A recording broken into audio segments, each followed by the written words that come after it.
4월 15일 수요일 새벽 무릎입니다. 주님 부활하신 지 11번째 날 사도신경으로 우리의 신앙 고백하면서 새벽 예배 드리겠습니다.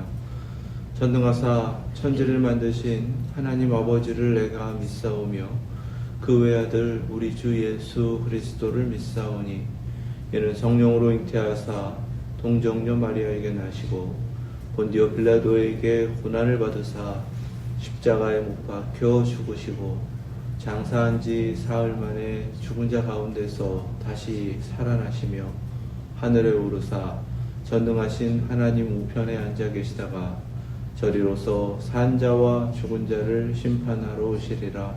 성령을 믿사오며 거룩한 공회와 성도가 서로 교통하는 것과 죄를 사하여 주시는 것과 몸이 다시 사는 것과 영원히 사는 것을 믿사옵나이다. 아멘. 찬송 252장 드리겠습니다.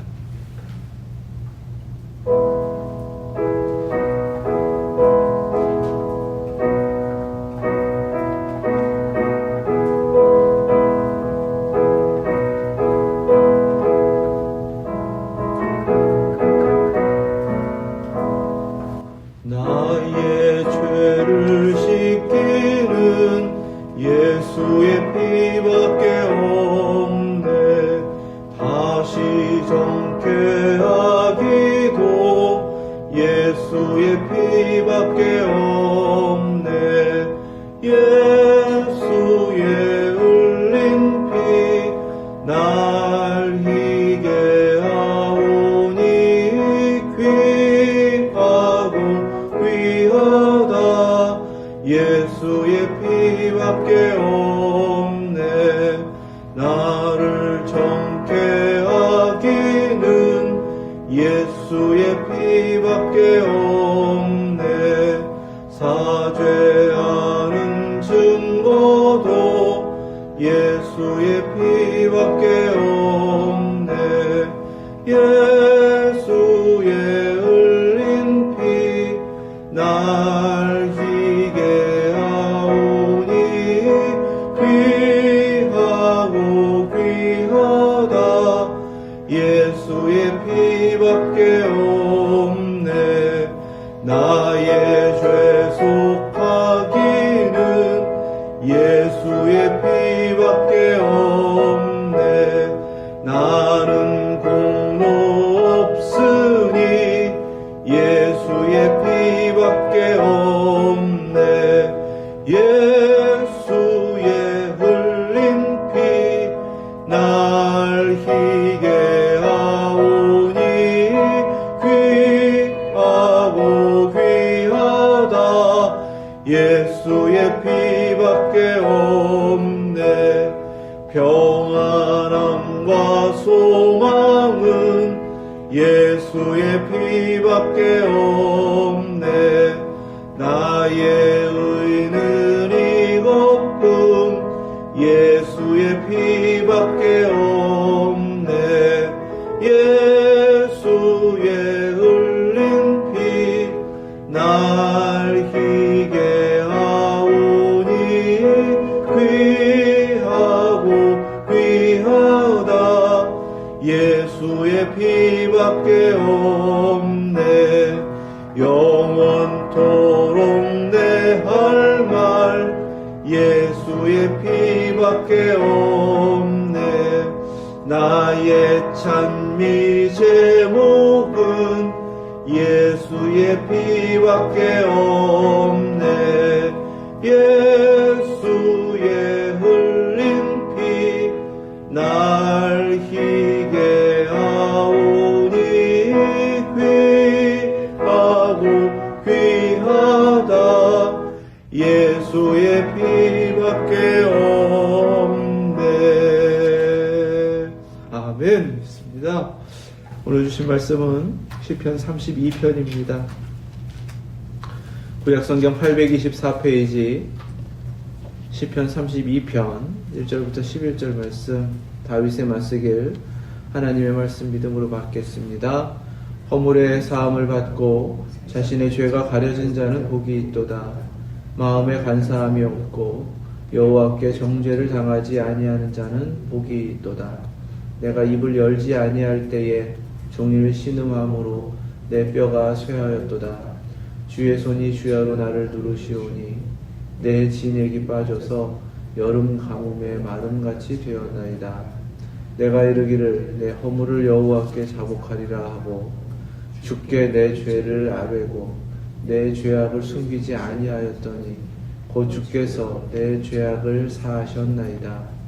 이로 말미암아 모든 경건한 자는 주를 만날 기회를 얻어서 주께 기도할지라. 진실로 홍수가 범람할지라도 그에게 미치지 못하리이다. 주는 나의 은신처이오니 환난에서 나를 보호하시고 구원의 노래로 나를 두루시리이다. 내가 네 갈 길을 가르쳐 보이고 너를 주목하여 훈계하리로다. 너희는 무지한 말이나 노새같이 되지 말지어다. 그것들은 재갈과 굴레로 단속하지 아니하면 너희에게 가까이 가지 아니하리로다. 악인에게는 많은 슬픔이 있으나 여호와를 신뢰하는 자에게는 인자하심이 두루리로다. 너희 의인들아 여호와를 기뻐하며 즐거워할지어다. 마음이 정직한 너희들아 다 즐거이 외칠지어다. 아멘. 하나님 말씀입니다. 정령 죽으리라 하시는 하나님께서 정하신 죄악이 무엇인가 오늘 말씀 속에서 1절, 2절을 통해 그 죄의 정의를 우리가 내릴 수가 있습니다. 동시에 죄가 무엇인지를 이렇게 깨달으면 예수 그리스도께서 우리의 죄를 담당하셨다. 십자가의 죽으심으로 우리의 죄를 다 대속하시고 우리에게 생명을 주신 그 은혜가 무엇인지를 또한 깨닫게 됩니다. 예수님이 십자가에 달려 죽으셔야만 했던 이유, 십자가는 형벌이고 형틀입니다. 그것은 죄로 죽은 우리를 살려내시기 위하여 대신 우리의 죽음을 예수 그리스도께서 아무 죄 없으신 그분이 대신 담당하심으로 허락하신 은혜입니다. 죄에 대해서 정의를 1절, 2절에 네 가지로 합니다. 허물, 그리고 자신의 죄라고 하신 죄, 마음의 간사함, 그리고 정죄, 이 네 가지입니다. 허물이라고 번역한 히브리어 페샤라는 것은요, 반역하다라는 뜻입니다. 하나님 반대편에 섰다라는 거예요. 범죄라는 것은 하나님의 뜻을 거역하고 하나님께 반역하고 하나님 하라는 것을 반대했던 바로 그 모든 것이 죄악입니다. 그러면 예수 그리스도께서 십자가로 우리의 죄를 담당하셨다. 그래서 우리에게 있었던 모든 죄를 용서하셨다라는 것은 하나님을 향했던 그 모든 반역의 죄의 대가를 그분이 담당하셨다라는 것입니다. 사함을 받았다라는 이 히브리어는 나사라는 거예요. 짐을 옮긴다 또는 들어 올린다 이런 뜻이거든요. 그러니까 그 허물에 마땅한 죄의 결과, 우리가 받아야 할 죽음이라는 그 형벌을 주님께서 십자가로 친히 담당하셨다, 짊어지셨다, 옮겨주셨다, 이런 의미가 되는 것입니다. 두 번째로 하타, 죄 그 자체를 의미하는 이 말입니다. 가장 많이 쓰이기도 하는데 이 하타라는 말은 근본적 죄를 의미하기 때문에 제사 중에서 속죄제를 뜻하는 말로도 사용되는 말입니다. 우리가 죄를 정의할 때에 하나님으로부터 벗어난 모든 것, 하나님께서 정하신 그 뜻을 지나치거나 모자라거나 비껴나간 모든 것들을 죄라고 정의하는데 바로 그런 의미를 가진 단어이기도 하고요. 그리스어로는 하마르티아, 정확하게 그렇게 번역할 수 있는 단어이기도 합니다. 그 죄는 그래서 죄 자체가 없어지는 것이 아닙니다. 주님께서 어떻게 용서하시는가? 죄가 가려진 자는 복이 있다, 이렇게 말씀하셨죠. 예수님께서 대신 우리의 죄악을 담당하시고 그 형벌을 받으셨기 때문에 우리가 사함을 얻었는데, 하나님은 어떻게 그러면 우리 모든 죄악을 죄 없다라고 용서하시는가? 그냥 덮어주시는 겁니다. 그래서 덮어놓고 그 가려진 죄를 없다라고 하시는 것, 그것이 용서이시다, 이렇게 우리에게 그 은혜가 무엇인지를 깨닫게 하십니다. 세 번째로 죄는 마음의 간사함입니다. 여기서 간사함이다라는 히브리어 레미아는요, 속인다라는 뜻이에요. 사기. 그러니까 마음엔 다른 마음 품고 겉으로는 아닌 척하는 것. 대표적으로 외식, 위선이 바로 이 죄를 정의하는 말입니다. 그러니까 우리 안에 여전히 그 죄악이 가득한 이 모습인데, 우리 마음이 죄로 가득한 것인데 바꾸시는 것입니다. 그 바뀐 마음을 로마서에서는 마음으로 믿어라고 하셔서 믿음을 주셔서 우리가 더 이상은 하나님을 속이는 마음으로가 아니라 하나님 앞에 진실된 모습으로 하나님을 믿는 마음으로 바꾸시는 것, 그것이 구원이며 십자가의 은혜인 줄로 믿습니다. 네 번째로는요, 정죄라고 하였습니다. 정죄. 이 아운이라는 히브리어는 불법이라는 뜻이기도 부정이라는 뜻이기도 합니다. 또는 죄악, 죄에 대한 벌, 이런 의미를 갖고 있어요. 하나님이 정하신 법, 하나님께서 정하신 길, 이것이 옳은 것이다, 이것이 의로운 것이다 라고 하는 것을 다 벗어난 것, 그것이 죄악입니다. 그럼 하나님께서는 그 죄악을 십자가를 통해서 우리를 어떻게 죄를 용서하시고 또 은혜를 끼치셨는가? 오늘 말씀 속에서 정죄를 당하지 아니하는 자는 복이 있다, 이렇게 말씀하셨어요.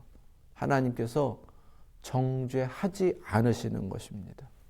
아들에게 모든 죄를 담당시키시고 그 십자가의 은혜로 우리가 죄 있다라고 여기시지 않는 거예요. 요한복음 8장에 보면 간음하는 현장에서 붙들려 와서 예수님의 처사를 기다리고 있던 한 여인을 증거를 합니다. 죄 없는 자가 먼저 돌로 쳐라 라고 하시는 주님의 판결 앞에 누구도 그 여인에게 돌을 던지지 못했습니다. 요한복음 8장 11절 말씀입니다. 너를 정죄하던 자가 있느냐? 여인에게 물었더니 없습니다. 이렇게 대답하자 나도 너를 정죄하지 아니하노니 가서 다시는 죄를 범하지 말라 하시니라. 아멘. 이렇게 용서하셨습니다. 부정할 수 없는 죄인으로 엎드려 있는데 주님은 정죄하시지 않는다는 거예요. 그것이 죄사함이다라는 것입니다. 하지만 정죄하시지 않는 죄사함의 은혜, 여기에는 반드시 전제가 있다라는 것을 성경 증거합니다. 다시는 죄를 범하지 말라는 거예요. 이것은 하나님께서 우리에게 내리시는 엄미한 명령입니다. 용서받았다면 용서받은 그 은혜로 하나님께서 있는 것도 가리시고 없다 하시고, 하나님께서 뻔히 그 죄악을 보시면서도 정죄하지 않으시는 그 은혜를 받았다면 다시는 죄를 범하지 말라 하시는 거예요.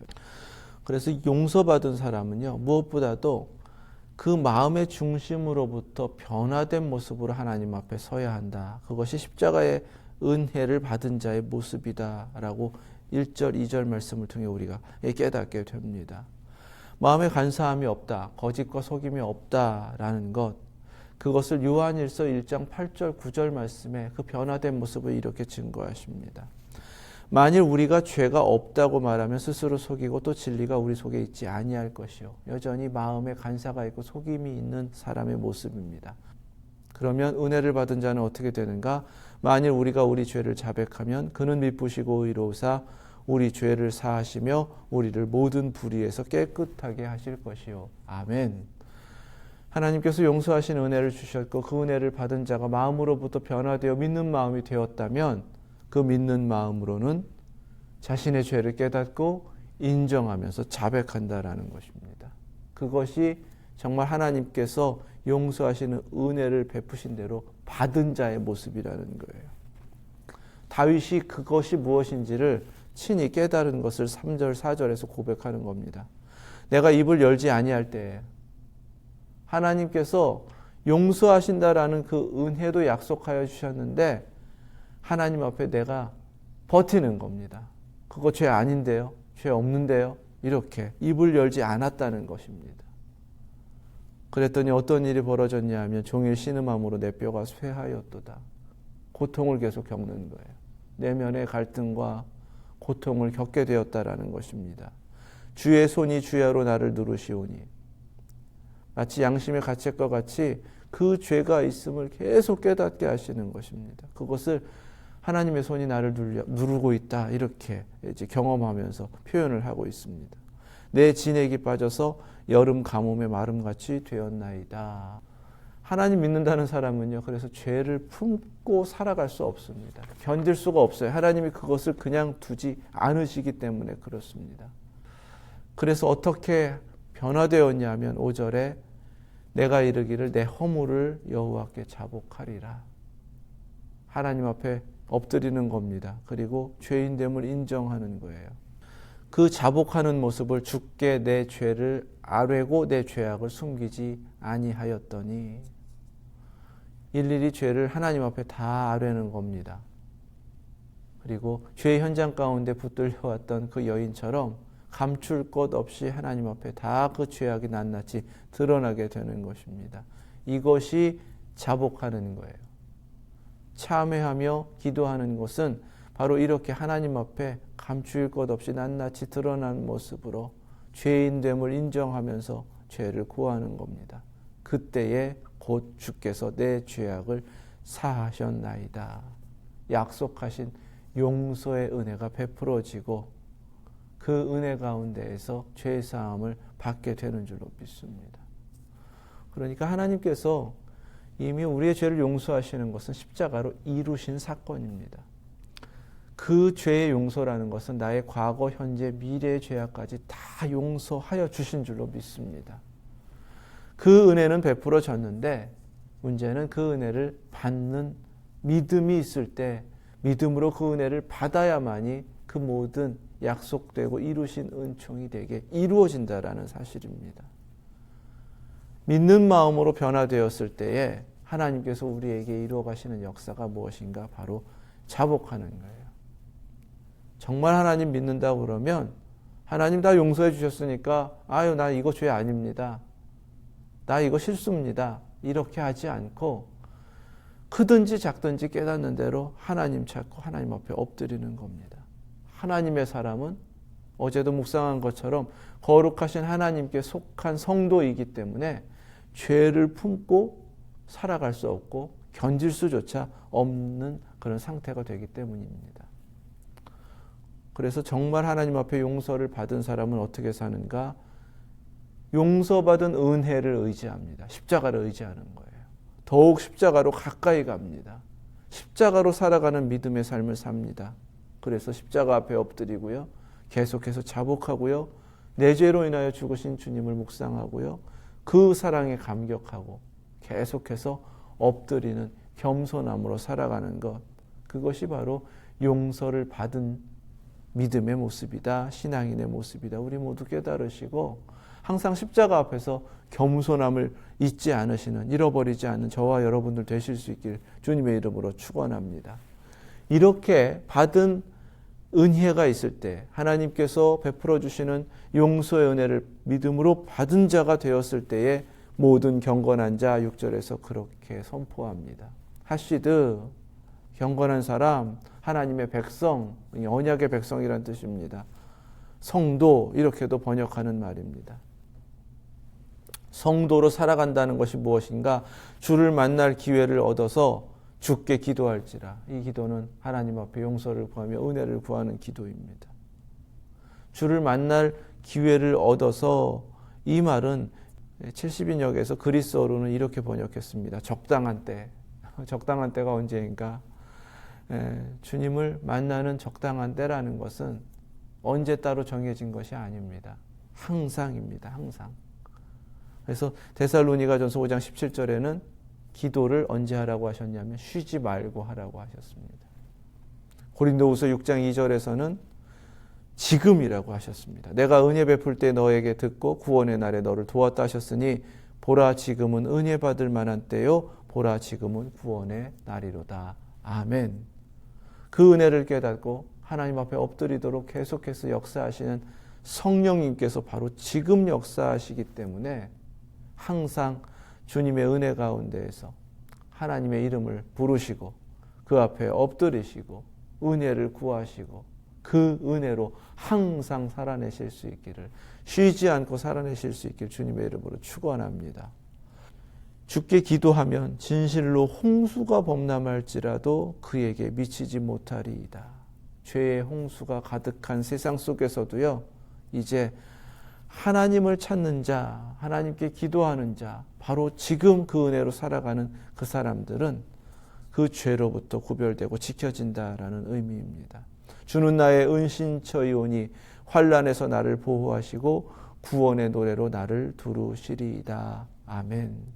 주는 나의 은신처, 나를 숨기시는 바로 그 자리가 주님이시고요. 하나님 찾을 때 우리는 하나님께 피하게 되는 겁니다. 세상의 죄악으로 인해 가득한 환난 가운데서 주님이 나를 보호하시는 거예요. 그런데 이 말씀 가운데에서 정말 하나님이 우리를 지키시는 것은 무엇으로부터인가? 죄로부터라는 사실입니다. 구원의 노래로 나를 두르시리이다. 이 구원의 노래는 나의 죄를 용서하셔서 하나님의 백성 삼으셨다라는 그 확신 가운데 부르는 노래입니다. 그 은혜로 그냥 살아가는 거예요. 하나님께 속한 자로 하나님 안에서 살아가는 것입니다. 그렇게 성도로 살아가는, 경건한 자로 살아가는 그 삶은 8절에 내가 네 갈 길을 가르쳐 보이고 너를 주목하여 훈계하리로다. 하나님께서 우리에게 이미 가야 할 길을 가르쳐 주셨고 또 하나님께서 무엇을 보고 계시는지를 다 깨닫게 하신다라는 거예요. 그러니까 성도로 살아가는 사람들은 그 길을 알고 그 뜻을 알고 내가 그렇게 살고 나를 통해서 그렇게 남들에게도 가르치고 보이는 삶을 살아야 하는 것입니다. 항상 하나님은 먼저 해야 할 것을 말씀하시고 그것을 지키지 않을 때에 책망하시고 벌을 주시는 하나님이세요. 창조로부터 첫사람이 범죄했을 때도 똑같이 먼저 하나님은 모든 은혜를 베푸셨고 하지 말 것을 명령하셨고 그것을 어겼기 때문에 그에 합당한 하나님의 그 두려운 형벌을 내리셨단 말이죠. 우리의 삶 자체도 그렇습니다. 믿는다라고 할 때도 마찬가지예요. 몰라서 저질렀습니다. 그런 거 없다는 겁니다. 마치 죄를 저지른 사람을 구절에서는 무지한 말, 노새, 재괄과 굴레로 단속하지 않으면 안 되는 무지한 동물의 비유를 합니다. 잠언 26장 3절에서는 그 짐승을 완고한 짐승이다라고 하였어요. 그러니까 우리가 죄 짓는 이유는요, 내 고집 피워서라는 것입니다. 하나님의 말씀을 알지 못하고 깨달으려고도 하지 않고 자기 고집대로 살려고 하기 때문이다라고 하는 거예요. 그것을 악인이라고 10절에서 하시는 겁니다. 악인이라는 건 다른 뜻이 아니에요. 하나님께서 정하신 것으로부터 벗어난 죄 짓는 사람들, 바로 그 사람이 악인인 것입니다. 그 결과는 많은 슬픔, 깨닫지도 못하고 죄악의 길을 가고 자기 고집 피우고 이것이 옳다라고 여긴다고 해서 그 길이 괜찮겠는가? 그렇지 않다는 것입니다. 그 결과는 결국은 하나님 앞에 두려운 심판을 받는 슬픔에 처하게 된다. 그러면 경건한 자, 성도, 믿는 사람들은 여호와를 신뢰하는 자라고 말씀하시는데 그들의 삶에는 어떠한 일이 있는가? 기쁨이 넘치는 것이 당연한데요. 그 기쁨을 주시기 위해 하나님이 하시는 것, 인자하심이 두루리로다. 아멘. 헤세드입니다. 인자하심. 어제도 묵상했던 헤세드. 하나님께서 사랑하셔서 끝까지 책임지시는 바로 그 헤세드, 인자하심이 두루리로다. 샤바브라는 히브리어는요, 내 주변을 계속 도는 겁니다. 하나님의 인자하심이요, 내 주변을 완전히 에워싸고 있는 거예요. 무엇으로부터 나를 지키는 것인가? 죄로부터입니다. 세상으로부터예요. 하나님의 용서하시는 은혜가 내려졌고 믿음으로 받은 우리가 이제 늘 죄를 자복하며 하나님 앞에 그 은혜를 구하고 엎드릴 때에 그 기도하는 삶으로 하나님께 더욱더 가까이 나아가며 항상 그 은혜로만 살아갈 때에 하나님은 인자를 베푸셔서 죄로부터 우리를 구별해내시고 우리를 지켜주시는 줄로 믿습니다. 그렇게 하나님께 속한 자로서 하나님 안에서 살아가는 사람을 의인이다 이렇게 부르시고요. 여호와를 기뻐하며 즐거워할지어다. 죄를 이기고 사함을 받은 그 은총을 누리는 기쁨으로 하나님 앞에 영광을 올려드리는 것입니다. 그래서 죄 지은 사람은 마음에 간사가 있다고 하셨는데 용서받은 의인은 마음이 정직한 너희들 이렇게 말씀하세요. 정직하다라는 말은 올곧다 이런 뜻입니다. 하나님 앞에 옳다라는 뜻이에요. 그를 의인이라고 하셨는데 그 의인은 마음으로부터 옳은 자입니다. 오늘도 하나님께서 그 중심을 보시는 줄로 믿습니다. 정직한 마음, 겉과 속이 다르지 않고 하나님께서 보시는 그 모습 그대로 삶을 살아내는 바로 그 성도의 삶. 오늘 그 모습을 우리에게 찾고 계시고 그 모습은 다른 것이 아니라 십자가로 주님께서 친히 보여주신 바로 하나님의 아들의 모습이다. 그 은혜로 변화시켰기에 빌립보서 2장에서는 그 마음을 품고 살아가는 것이 은혜를 받은 자의 삶이 되어야 한다 깨닫게 하십니다.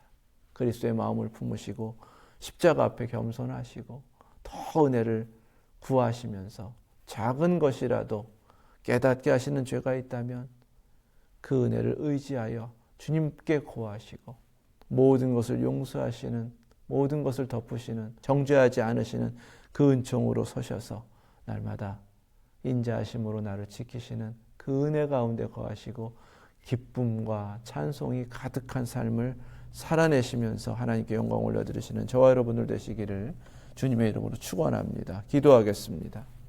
거룩하신 하나님 감사합니다. 하나님의 독생자를 보내셔서 마땅히 그 죄로 인하여 죽은 저를 살리시려고 그 모든 죄를 십자가로 담당시키시고 저희가 받을 죽음의 형벌을 옮겨주시니 감사드립니다. 멀쩡히 이렇게 죄인으로 살아감에도 십자가의 은혜로 다 덮어주시고 죄 없다 하시며 의롭다 인정하시는 그 은혜로 인하여 감사드립니다. 마음의 간사함을 없애시고 정직한 마음으로 믿는 마음으로 의롭다 여기시며 그 의의 길을 가게 하시니 감사드립니다. 하나님 그렇게 은혜를 입었사오니 이제는 다시는 정죄하지 않겠다. 그렇게 다시는 죄를 범하지 말라 하신 그 말씀 앞에 결단하는 대로 연약함도 하나님의 그 크신 은혜를 의지함으로 넉넉히 죄와 싸워 이기는 저희들 되게 하여 주시고 항상 그 인자하심으로 변함없는 헬세드의 사랑으로 저희를 애워싸셔서 지키시는 그 은혜 가운데 거하여 죄로부터는 구별되고 세상으로부터는 구별되고 하나님 앞에 거룩하게 속하여 성도로 살아내는 저희들, 의인으로 살아내는 저희들, 경건한 자로 살아내는 저희들 되게 하여 주시옵소서. 이 하루도 주님의 은혜로만 살아가며 용서받은 은혜로 기뻐하고 찬송하며 그 승리의 길을 가는 저희들 되게 하여 주옵소서. 예수 그리스도의 이름으로 기도드립니다. 아멘. 하늘에 계신 우리 아버지 이름이 거룩히 여김을 받으시오며 나라 임하옵시며 뜻이 하늘에서 이룬 것 같이 땅에서도 이루어지이다. 오늘날 우리에게 일용할 양식을 주옵시고 우리가 우리에게 죄 지은 자를 사하여 준 것 같이 우리의 죄를 사하여 주옵시고 우리를 시험에 들게 하지 마옵시고 다만 악에서 구하옵소서. 나라와 권세와 영광이 아버지께 영원히 있사옵나이다. 아멘.